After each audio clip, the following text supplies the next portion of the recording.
So I will be presenting on the artist's biography. We've had a presentation on how to enter competitions, professional practice, as well as a presentation by Britumelo on joining online platforms and showing your art on online platforms. All of those things need an artist biography, and they also need an artist statement. So we're first going to start with the artist biography before going to the artist statement. Now first, what is an artist biography? And that's what we're going to be dealing with. What is it? Steps to writing a good biography, as well as a couple of examples. What is a biography? A good artist biography is going to inspire collectors to want to find out more about you.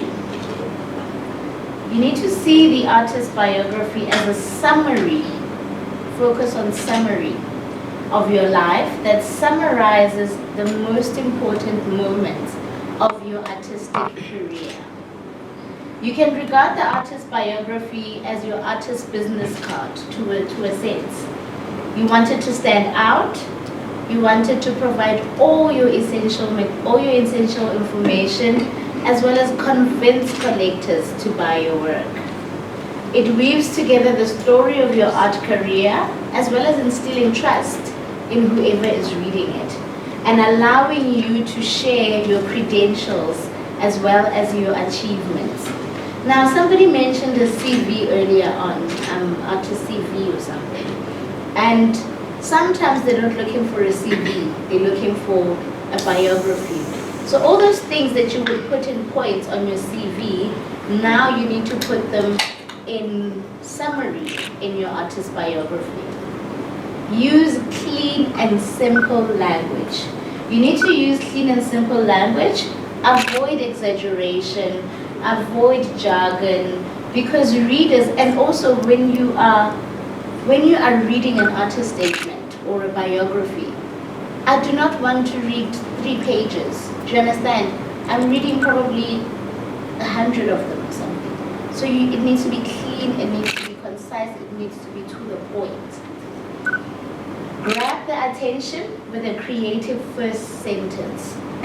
So try to start the bio with a first line that is not simply a standard biographical introduction. Instead, be more creative and write a first sentence that grabs your reader's attention, while also telling them what is the most important thing about this artist and this work. So for me personally, when I was writing my biography, because I'm in the academics, my first thing would be my qualification, or my first thing would be my dissertation title, or the latest article I wrote. Do you understand? But for you, maybe you could talk about your career and have a very nice first sentence about your career. Inspired by 1, 2, 3, 4, 5. Ngomene Hlongwane looks at. Do you understand? Ngomene Hlongwane looks at. Ngomene Hlongwane is. Include your date of birth and nationality. Sometimes it's necessary to include your date of birth. For something like this, when it says we want 40 year or over 18, between 18 and 35. If you're 17 and you don't include your date of birth, and it turns out that here the art that we're looking at has a lot of nudity and then it means that my presentation would thus be breaking the law. Do you understand? So that's why sometimes it's very essential when needed. When it's not needed, I don't think you should. It's not really that important. I always include nationality as well as where you're working. I could be working my nationality is South African, but if for 6 months I'm in Singapore, then I won't just say South Africa, because then people will think that they can't access me. Do you understand? So I'll say currently working in, if born is necessary, born in South Africa, currently working in Singapore. I noticed a lot of artists that have migrated from Pretoria to Johannesburg will also put on their biographies living and working in Johannesburg, so that the Johannesburg market and whoever that person is knows that this is a site-specific person. You can get them easily. Again, with this workshop, it was put there that we want participants that live in Pretoria, because you would be coming in from Johannesburg daily, do you understand, if you live in Johannesburg, and you wouldn't be able to then pay your transport fees for the whole week. So then it becomes unnecessary, if I say, unnecessary for you to participate here, because it's going to cost you, do you understand? And you're not getting paid, so you're not going to make any money out of it. So that's something that one also needs to look at. So the same biography won't work, and the same artist statement won't work in all spaces. Therefore, you always need to come back and edit it here and edit it there. Like I said, for me as an academic, I put my academic stuff. But when I'm doing something that needs practical art, then I don't talk about that. I will talk more about my practical art and say, I participated in this exhibition, or my work looks at that. But on the other side, I'll say, this is published. And so whichever space that you are finding yourself in or applying for, you really need to start tailoring your biography towards that space. This is Joseph Rolela. Again, very easy. Born in Sydney, 72. Here, completed Bachelor of Arts, 1994. Masters, 1998. Again, Rolela has exhibited consistently for the past 12 years, both nationally and internationally. Isn't that a nice sentence? The person didn't list all their exhibitions, but they have let you know that this person has been exhibiting for the past 12 years. Rolela has won several major art prizes, including Australian Cricket Art Prize for the painting. Again, another prize. Selected as a semi-finalist for the prestigious Moran Portrait Prize. Again, if you are participating in a competition and you come in second, you put that in. Was a runner-up for this competition. You were almost there. Was the top 6. I know Tamimnyele, I think, has a top something and they have an exhibition.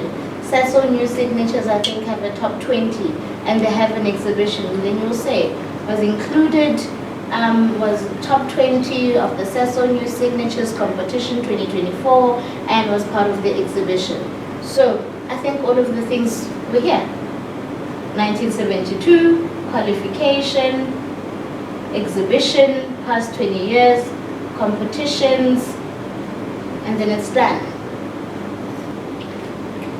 John Simone was born in Argentina. Again, currently lives in San Francisco.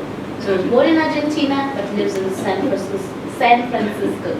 He graduated, received a scholarship. His art reflects his interest in travel and culture. He juxtaposes elements of reality with surrealism using paint, charcoal, and digital art. Rhythmic composition convey feelings of whimsy with elements of surprise. In addition to original works, John also offers limited edition prints on archival museum quality paper. John's many exhibition includes San Diego Art Museum, Ace Academy in San Francisco, again an award, Excellence in Artist Piece presented by Manhattan Arts International. His art is found in many private collections in the US, several public collections, namely Horace Bank and Dudley Insurance Co., which are both in California. Again, this is, I would say, 3 or 2 paragraphs that summarized his entire life. Now, did you see there's no on the outskirts, in a small town, and these are the sources that have been consulted.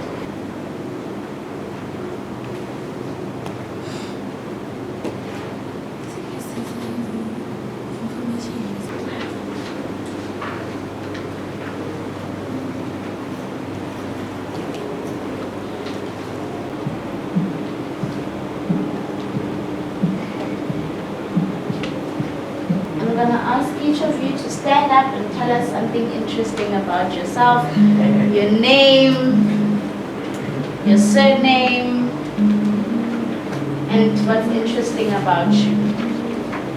My brother, Omen. Hi everyone, my name is Omani Vakela, also known as Bones 99. I'm a visual artist. Something interesting. Something interesting about me, it just happened recently. My mind, a different way of, I don't even know how to explain it, but it just an accident that happened during one of the artistic experiments that I was doing, as we all artists like experimenting and stuff. And I think that's about it because I'm a bit antisocial. That's fine. That's fine, Mungani. My lady, thank you. I recently started movement and dance. I think that's We a can't way. hear you, buddy. Oh, you can't Recently started? Started movement. Movement. Dance, yeah. Ah. Performance art. And yeah, it's changing everything, like outwardly. That's Whereas, very interesting. yeah, just seeing the change in just everything that I do positively, like a routine-based type of. Anyway, well, I'm an IT student. Yeah, I'm studying right now. I'm an artist. I'm a multidisciplinarist. For now. I think one of the most interesting things that happened to me is it happened the most interesting things about you. Just okay. I think the most interesting thing about me that also happened to me is that I recently kind of poured myself into the world of symbology and how these symbols have such a vast effect on us and how they actually shape the direction in which our lives go and what they mean for us, spiritual implications of that, the moral implications of that. And yeah, and I almost went down on the highway once.